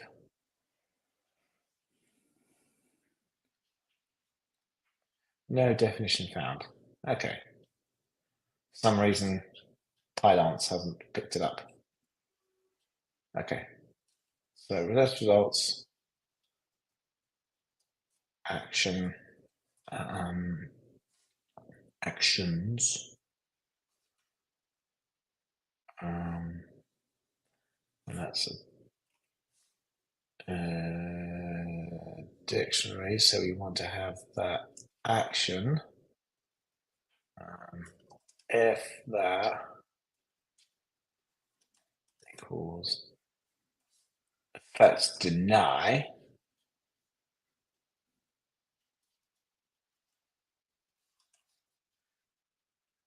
Is one of those. There you go. And then let's get rid of all that. I guess actually that we need this because Well, I mean, yeah. if it all blows up when you're calling it, then yeah. But, let's take that out for now. Just make the code a bit easier to read. There we go. Simplest use case.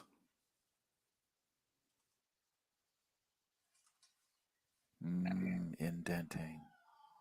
Oh, yes. The fun of Python. Let's restart on this. We're running. Go back here. Create a book. Okay. Not subscriptable. Okay, I'm going to have to access the results.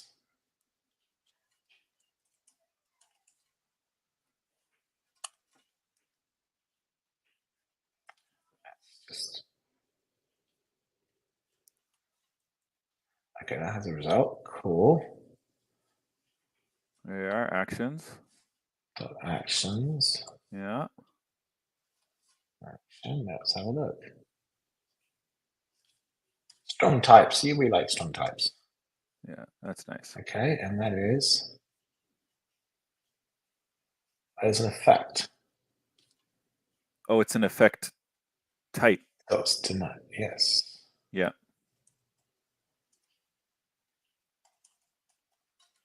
I need to add this, which is going to be probably in your models of some description. Let's restart that. Try again. Effect has no attributes. Deny. Where are you? What are you? Can't find you. Ah, because it's in capitals, that's why. Where are we? Majesty. There. There we are. That should be good. Let's just restart this. Now we do it. There we go. Yep. Unauthorized. That's as it should be. There you go. So there we go.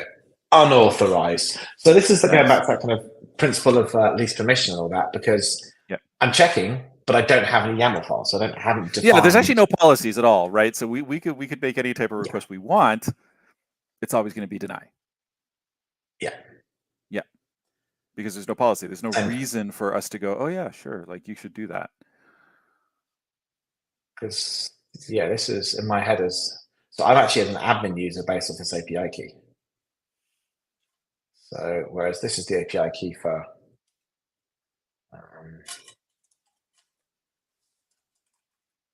me, so I'll try as a different user. Is that my API key? No, this is my API key. No, it is not. This is a weird looking API key. But yeah, there you are. There we go. Cool. So now, but again, here it doesn't actually matter, because like Carbos has no domain knowledge of your application, right? Yeah. Like just because you set user ID equals 1, like who cares, right? There's no policy saying that user ID equals 1 should be able to do anything. So what we're seeing right now is perfectly understandable and normal behavior, right? I'm just going to do a quick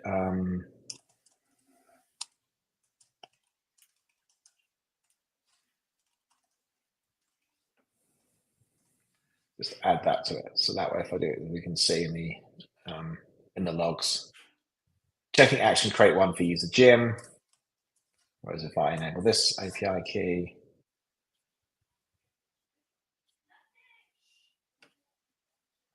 that should be it should be for admin.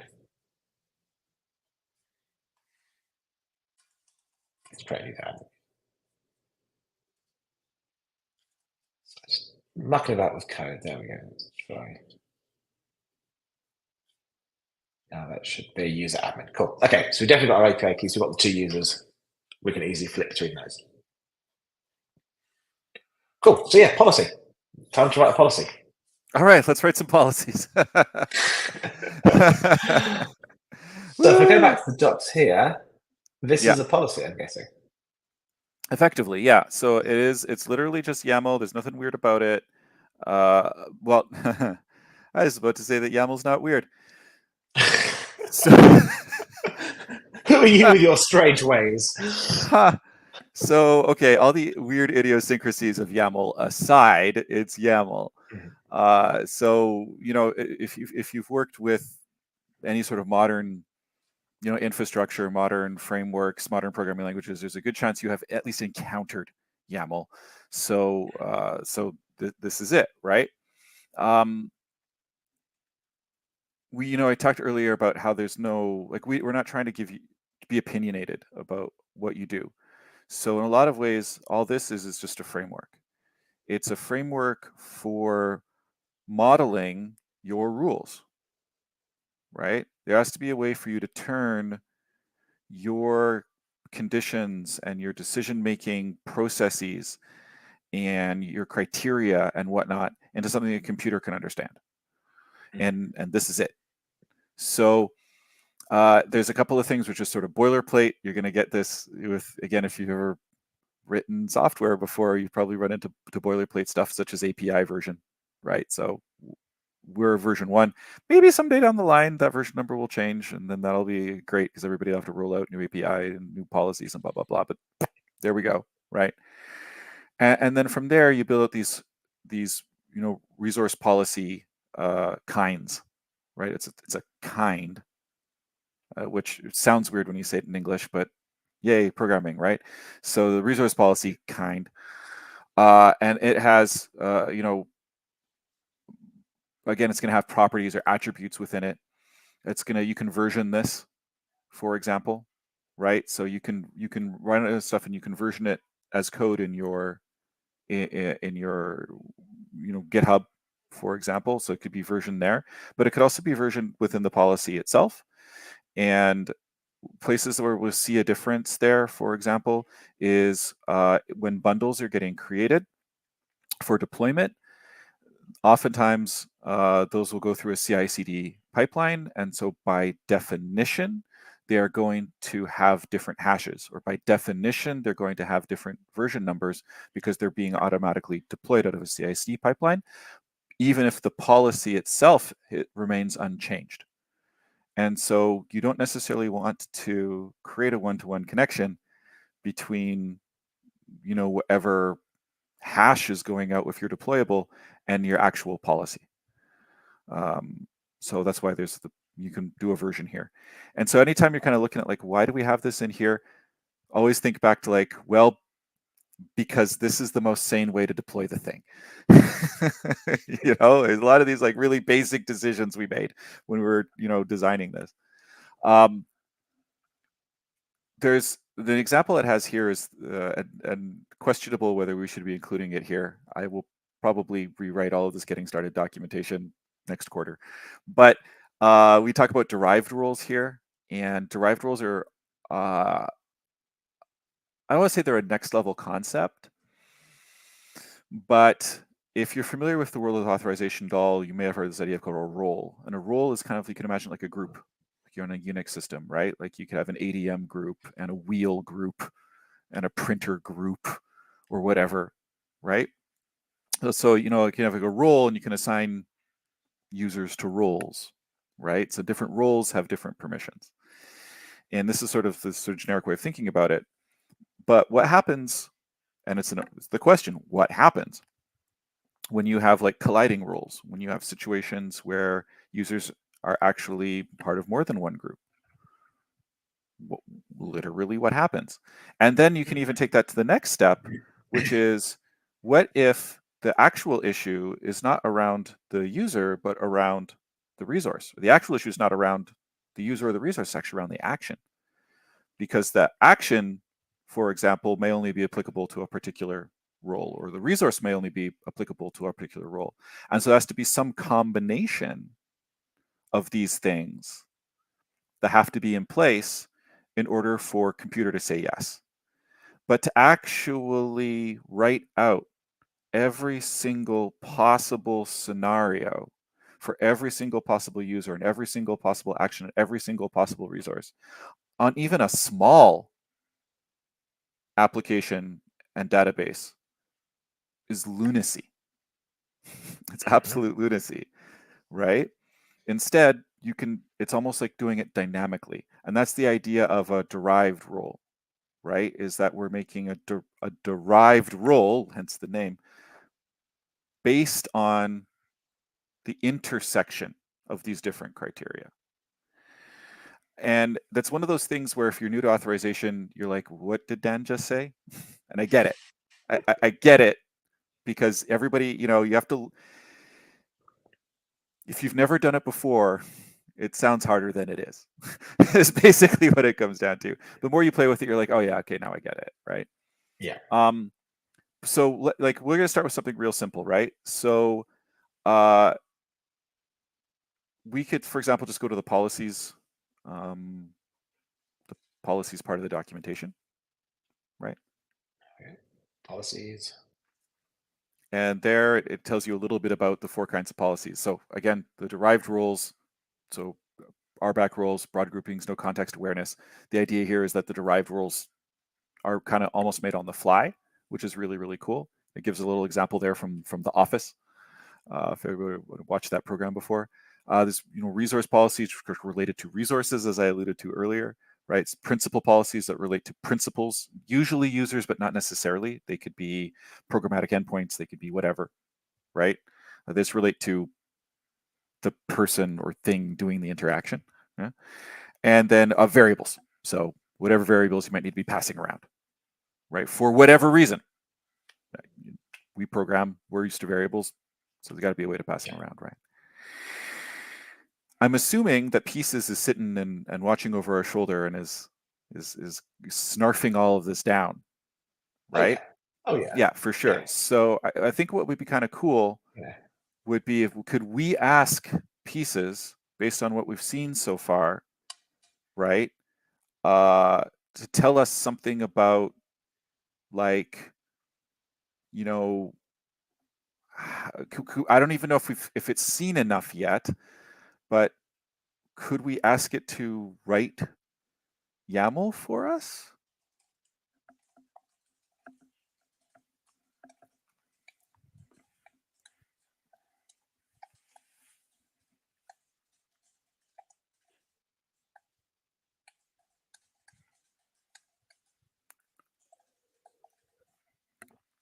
I'm actually at this point more just curious to see Pieces in action. I have to be honest with you. I'm very curious.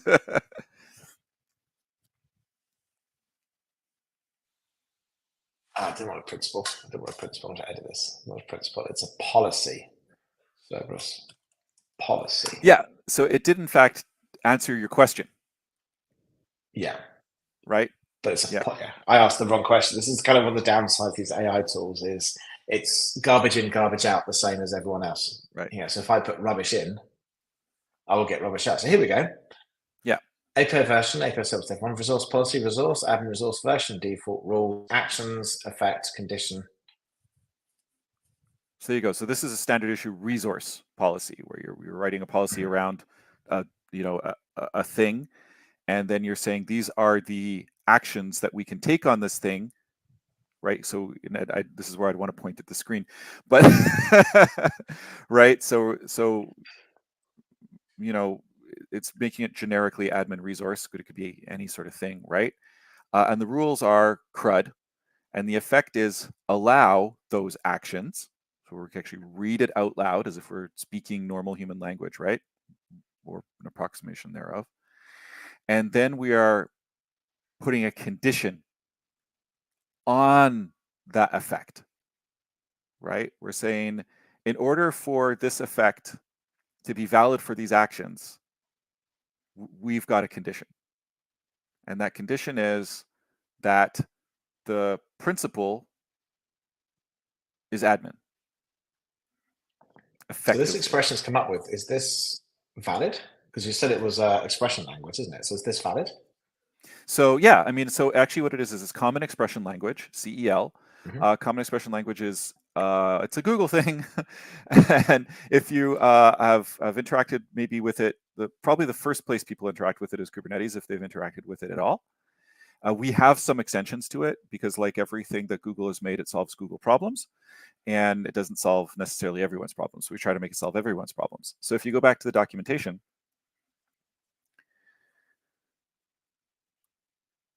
and you can actually go click on conditions. Oh, there we go. And conditions are written using the common expression language. And if you want to play around with CEL and you don't want to write a ton of code to do it, you can actually use the Carbos REPL right on your command line, and you can actually just feed it conditional examples, which is really fun. So instead of having to write a bunch of code in order to test your conditions, much in the same way that, if you just want to like play around with Python, you can run a Python REPL or whatever, you can do it with Carbos too, which is kind of fun, right? Cool. Yeah. Okay, so let me just copy this then. Mhm. And I need to go to my policies folder. So what would I call? Does any YAML file in there? Does it matter what it's called? I don't know. How could we find out? I mean, one way we could find If out, we only, could drop that in.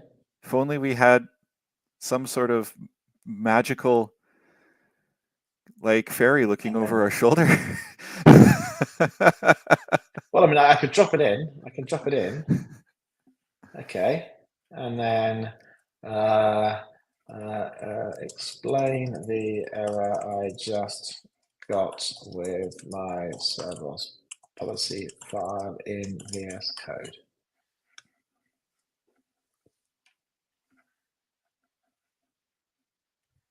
Okay, so that's it. There we go. This is the Phrawzty policy file, unexpected token quotes.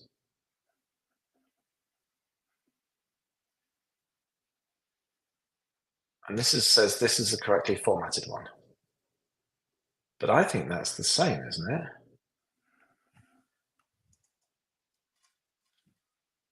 Is it because I need to put the front matter thing? Oh, yeah, you didn't put, yeah, it needs three dashes. Front matter, right? Unexpected token quotes. Wait, what? Line 1. Start a marsh with JSON. Yeah, no, this is a JSON error. This isn't a, what is wrong with this JSON? What, JSON? What?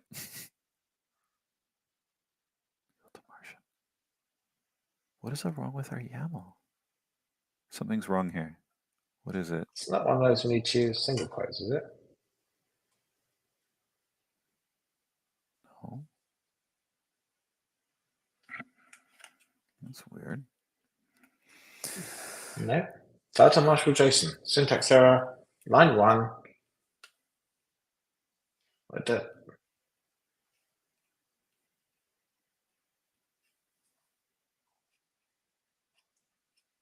Because this is saying missing property terms, because claims to be an error on policy schema JSON, whatever that is.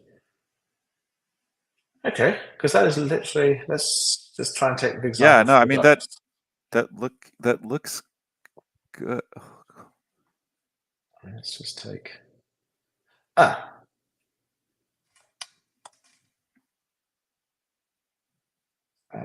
because that was. Oh yeah, I mean, sure, but it.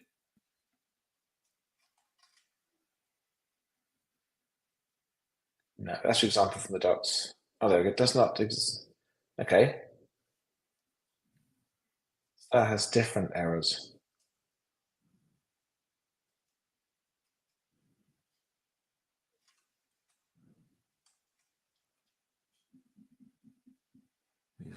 Yeah, it looks good. Oh wait, under resource policy? No, under resource policy, resource is not a YAML.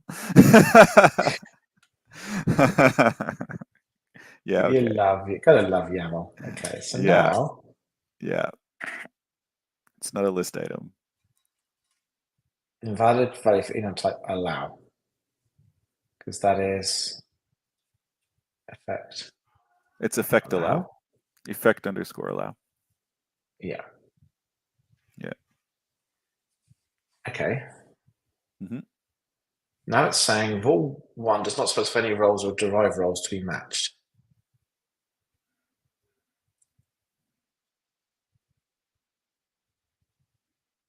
Do I need to have derived roles? Books. Books.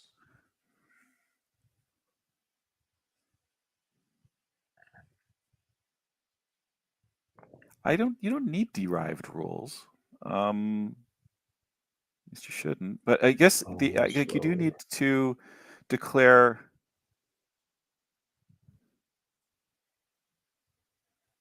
actions. Rules, actions, effect. Allow, condition, match. I mean, it's not a great policy. I don't understand why it's failing, though.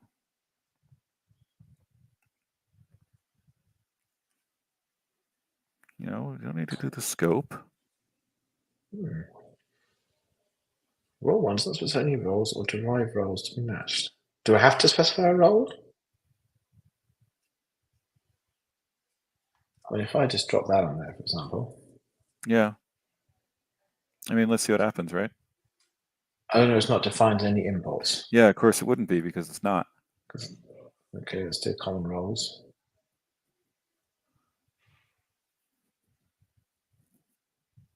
Policy ID does not exist.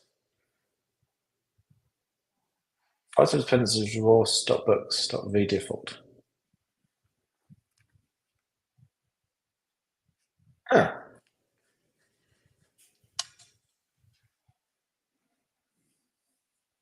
Okay, that is. So if I just take all this, just paste that one in. Yeah.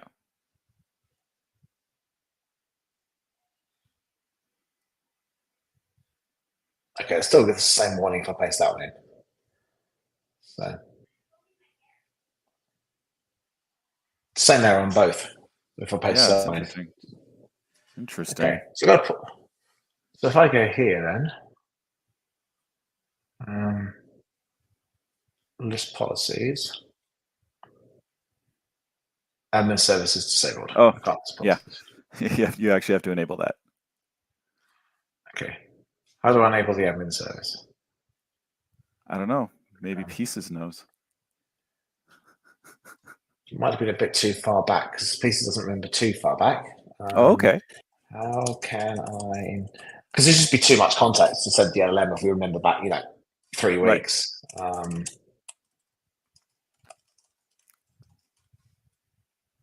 see.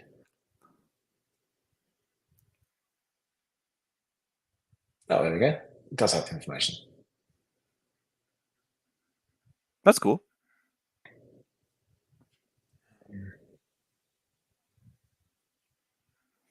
So I do username and password. Okay, so copy that. So there should be. Will it just be called config.yaml? Yeah, you just have to put that into the configuration file. So if I go touch config.yaml, drop that in there, and then do I want to paste the address 3592? No, don't want to keep that there. And then I could just do the Carbos like that, Carbos server.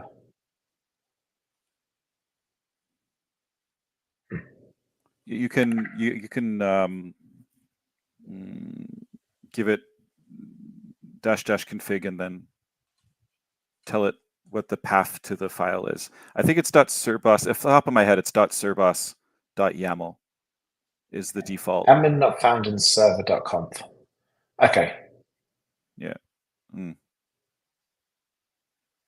Let's do it with environment variables. And so something's obviously not working with that. So Pieces didn't quite get that bit right. So let's just export these environment variables and then do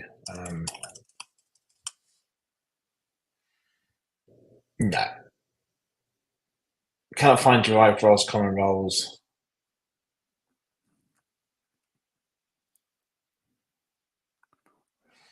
Not liking it. Not liking it. Well, no. Hey, Jenny Federer is saying hello, by the way, and saying, fancy to catch you here, Dad. Well, hello. It's good to see you. And it's fancy to catch you as well. But in fact, I have to get running. I am at time. Jim can do whatever he wants, but I unfortunately have to get going. Yeah. I'll wrap up there as well. So we learned stuff about Sure. authorization, difference between Yes. authorization, authentication, and we failed to get Carbos running. Well, actually, Carbos is running just fine. What we do is we failed to write a policy, which is different. Yes. Yeah, which is fine. Because if I just do that and restart it, it should just should just it's restart. liking it. Yeah, it's liking it. Yeah, it just doesn't like the policy. It doesn't like the policy, and that's okay, right? These are the sorts of things that you can sort of work out. Now, I would imagine, based on what I've seen with pieces, because I've never seen pieces before right now, is that you could is there a way you could be like, okay, just start fresh. Give me a tabula rasa, right? And then you were going to go look in the documentation, and you're just going to go kind of meander around the policy documentation for a little while. Yep. And as you were meandering around the policy documentation, again, I'm just imagining here, you were also in pieces asking questions about what you were looking at. Right? Would that be building up the context that pieces has, as you're asking it questions? So every time you ask it a question, it takes whatever you've been looking at and sends it up to the Copilot chat, because it deletes everything after a short time anyway. But once you ask a question, all that context goes up to Copilot chat. So you just keep on building up that conversation with, based off what I've just looked at, do this. Based off what I've just looked at, do this. And I should be able to take all this on board. So that's what I'm thinking. Like this, if I was using pieces, right? I wouldn't have necessarily been like, I probably would have done a little less flailing in the IDE and a little more like asking pieces questions. You know what I mean? We've been like, given the documentation I saw in the web browser, right? Write me a resource policy or give me an example of a resource policy or something like this. You know what I mean? And I'm just projecting here because I have not used pieces, but it seems like that's a workflow that you could have with it. Like this, for example, what I was so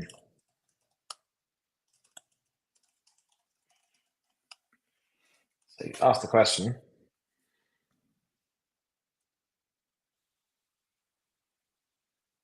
and there's a policy there, and then I could just go back, read some more, ask another question over the same thing. So go back here and go, okay, I need to have scope policies, for example.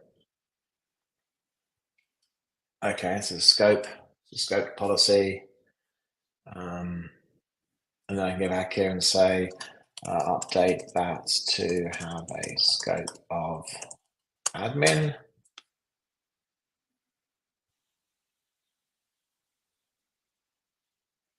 And there you go, scope admin. So as I'm reading more and more and more, I'd have more context I can use. Right. So that's actually really interesting. Yeah.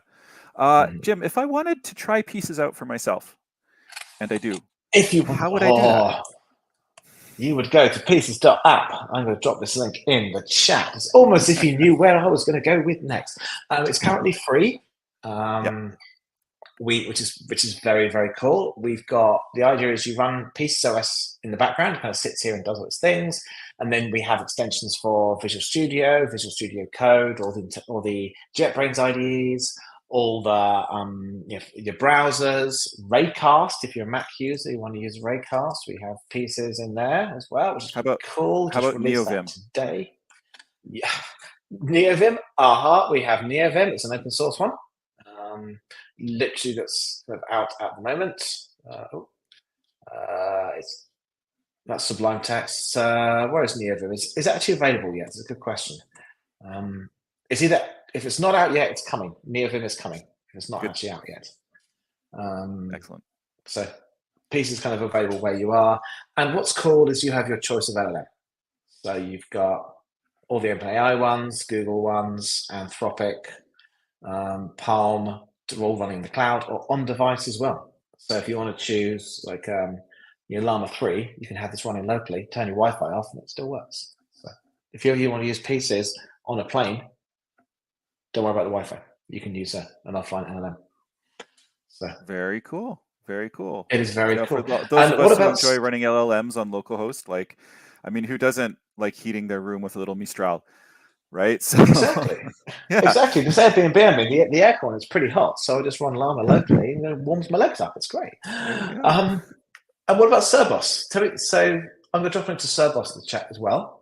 But Yep. you've got like it's like based off an open source core and all that.